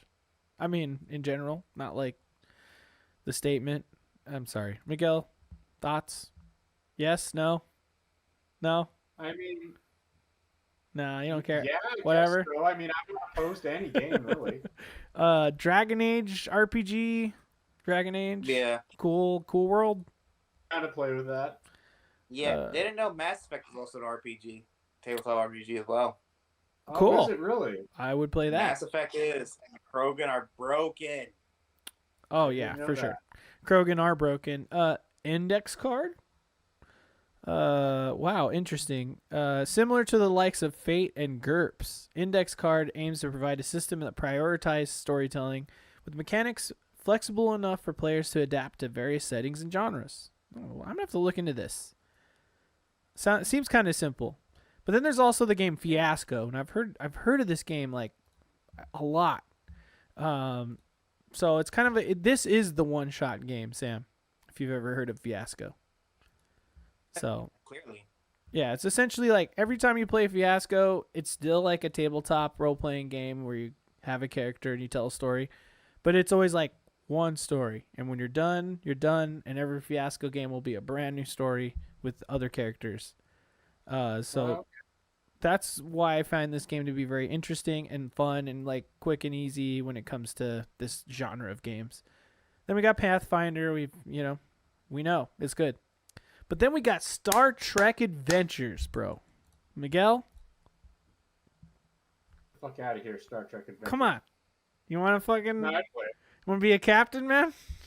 Do I get to choose to be a captain, or is everyone going to be a captain? I am not a red shirt. Screw off. Sam, you're not... probably have so many depuffs.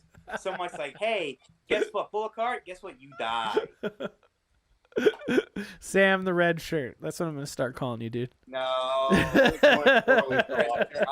a red shirt. I'll blow my own brains out knowing full well I'm probably going to eat by bugs or something. Dude, the red shirts die so often it's not even funny. You seen Galaxy Quest, right?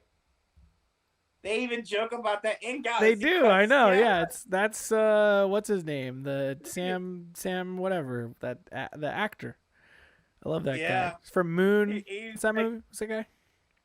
You ever seen Moon? Sam something. Fuck. Whitwer? No. That's not right. I was gonna say Sam Waters, but no, that's not Sam Waters. I can't remember his fucking name, but that guy, I love that guy. Yeah. Then we got Masks.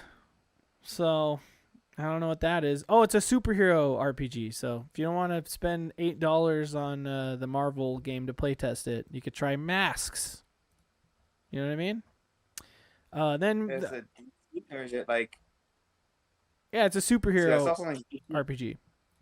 Superhero. Okay. Yep.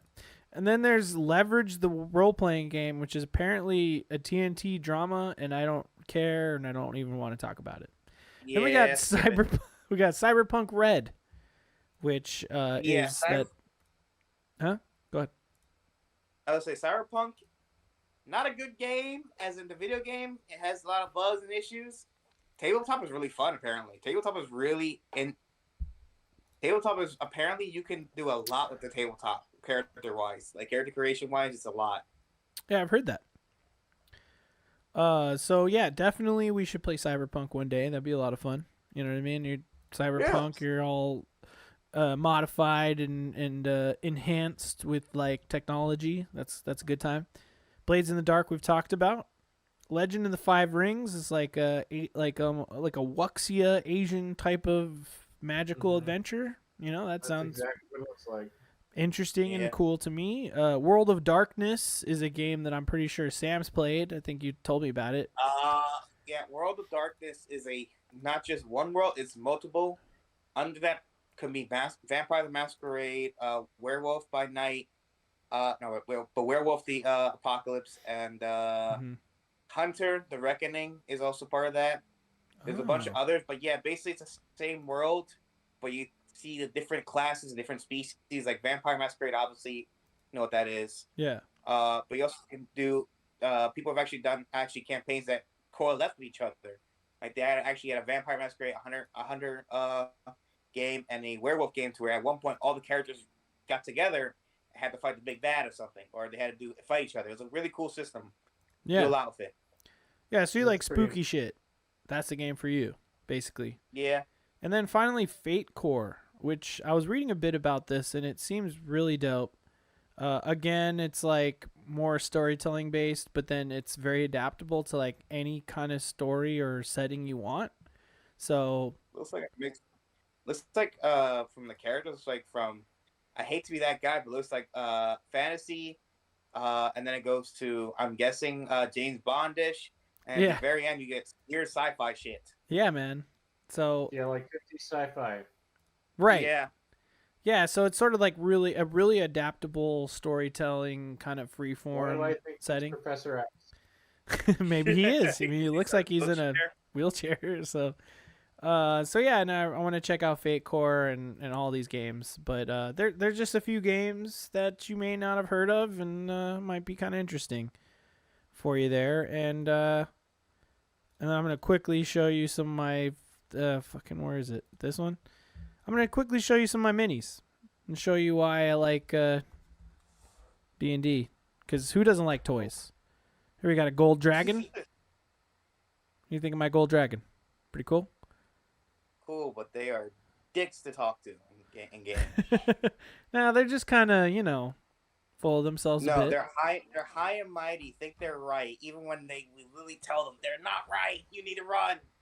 We got a giant one of my scorpion. One of my campaigns, we had to escort this gold dragon out of the cave because we warned them that the cave was gonna explode, and it took we failed so many persuasion checks that I think the barbarian basically said, "I will fight you outside," and he went outside. Cash me outside. The percentile dice was like 100. Like if we rolled 100, immediately implodes. Like the whole cave implodes.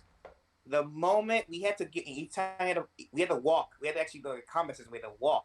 You know how you only move like however you percentage wise, like 35 feet or like 5 squares, whatever. Yeah. Imagine doing that, but the cave is like a good 30 to 40 feet, like a really long cave. Yeah. We have to walk. 35 feet. Roll the percentile each time. It's 35 like, feet's actually 7 squares, but who's counting? Oh, like 35 squares or 30 squares, and you're like, oh. Yeah, that's. So we have, and this guy kept rolling percentile, rolling, and at the very end, when we got outside, he's ready to fight the barbarian. The cave goes off and explodes. We're like, see. And that's a little bit about the type of shit you had to deal with in these type of games sometimes. The bard tried. Look at this guy. The bard tried to do the classic bard thing and try to bang it, only for the dragon to come out saying he's gay. I was laughing my ass off. I was like, oh. No, because she's a female bard trying to impress the dragon. Oh, I see. Actually, prefer the males. Any males up for a round, and we just said nope. Yeah, I mean, not everyone's into everyone, right? Why? Also, I got trees. Sometimes you need a tree, right, for your board, right? Yeah. So I got some fun stuff in here. You know what I mean? And then not to mention, look, it's like a treasure chest. Isn't that cool? Nice. So there you go. If we want to be really fun fancy, stuff. you could put some fake teeth in and make it look like a mimic. Oh yeah, that's true. You could. But I'm not that crafty. You know what I mean? I made little tiles once, and that was fun. Okay, well, that's tabletop role-playing games. They're fun. You should play them. Go out there, check them out. You want a lower barrier to entry, maybe fuck around with Gloomhaven. You know what I mean? You want to get down and... Go ahead. What? Or even just... I wouldn't even say just play any tabletop game to begin with. Yeah, Don't get me wrong, not the the traditional Hasbro Family Game Night stuff, but start with something like Settlers of Catan, maybe. There you go. And then move on from there. Or Pandemic, or there's another one. Exactly. There's a lot of really weird and inventive games out there that if someone invites you to play them because they're fun. Yeah, because there's always a nerd like me who's like, just play it. I'll take care of the rules for you. Don't worry about it. Yeah, just come over. Come over. I've got the game. And I'll tell you how to play. Yep. The Fury of Dracula. That's fun. A lot of crazy games out there. Yeah, that one was good. That was a good game. Yeah, we'll have to play that again sometime. Yeah. I'm sorry, what? There's a called Theory of Dracula? The Fury of Dracula. Check it out. Great game. And actually, that is my endorsement tonight. The Fury of Dracula. Very good board game. You know what I mean? You could play as Mia Harker or what's his name? The Van Helsing. Or you could be Dracula and try to escape the vampire hunters. Guys, what's your endorsements tonight? Mine's gonna be, funny enough, I think I'm gonna do the Apocalypse system. I really endorse it because it's a fun system. It is a fun system. if you get the right DM and the right person to make a good world, all you do is just make the world and let the players have fun. Like, it's a good system. It's easy to get into. It can lead into D&D or lead into other things. It's just two D6s, and that's it. And have fun. Hell yeah. I'm going to show off some of my maps I drew while Miguel tells you. I want to endorse. It's not the Thing board game. It's like the Thing, though. I forget the name of it, though. Among Us? What was that? Among Us? No. Among Us. Yeah. There's another map I drew. It's essentially the Thing, but it didn't. It was called something else. I don't remember the name of it at the off. Parasite, maybe. Ooh, Parasite. Like the movie? I gotta look up. I know what you're talking about. Yeah, you basically with this when map. your crewmate is infected, you gotta figure out which one it is before he takes all you over. Yeah, and you're trying to get out. You're like in some like Arctic base. And I don't know Parasite, but you're essentially trying to get out of the Arctic base, and you have to get enough like fuel and helicopter parts. Yeah. And you're trying to essentially make sure that the Thing doesn't get out. Yeah, and if you get caught by the Thing, you basically have to be the Thing. You have to basically hunt the other players. Let's just say that we shotgunned somebody who was not the Thing, even though we thought he was.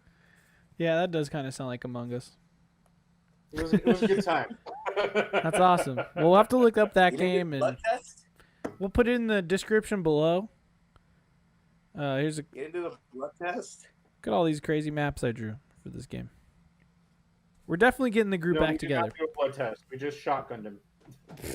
You got said he saw us shoot him and the shot. I was like, it's him. It's him. We all agreed and we killed him. Among Us. Yeah. Meanwhile, the monster just smiling like, I ain't gonna win this like nothing.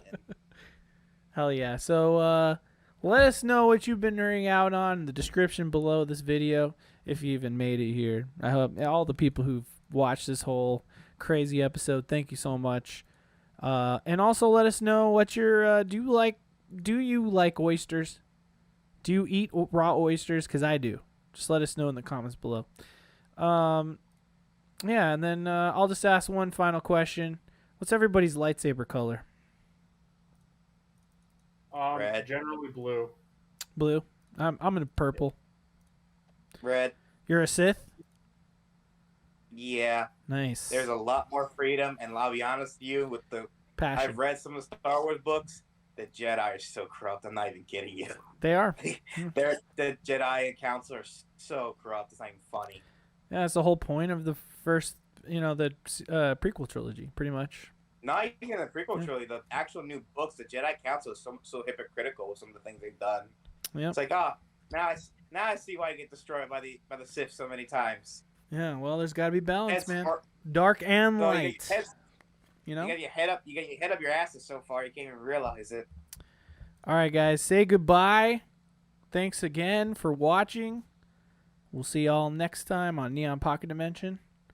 Absolutely, guys. Have a good time. I had a great time tonight, as always. Oh yeah, great. It was great chatting Thank with you guys. Much. Be safe, everybody. Oh yeah, and then follow the homie Sam here. Yep. What is it? SB Rivera. SBS Rivera 4. SBS Rivera 4. Does that look correct?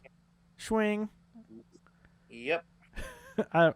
It's moving. Let's make it stop moving. All right, follow this guy. He likes to tweet sometimes. I don't know, on Twitter. And then you got all our socials down below. MPD Squad at youtube.com/@Odd Valley Studios. And then if you want to catch this show live, twitch.tv/Neon Pocket Dimension. We'll see y'all guys. We see you guys next week. Wednesday next week. Wednesday, because Valentine's Day is happening and shit. Yeah, Wednesday next.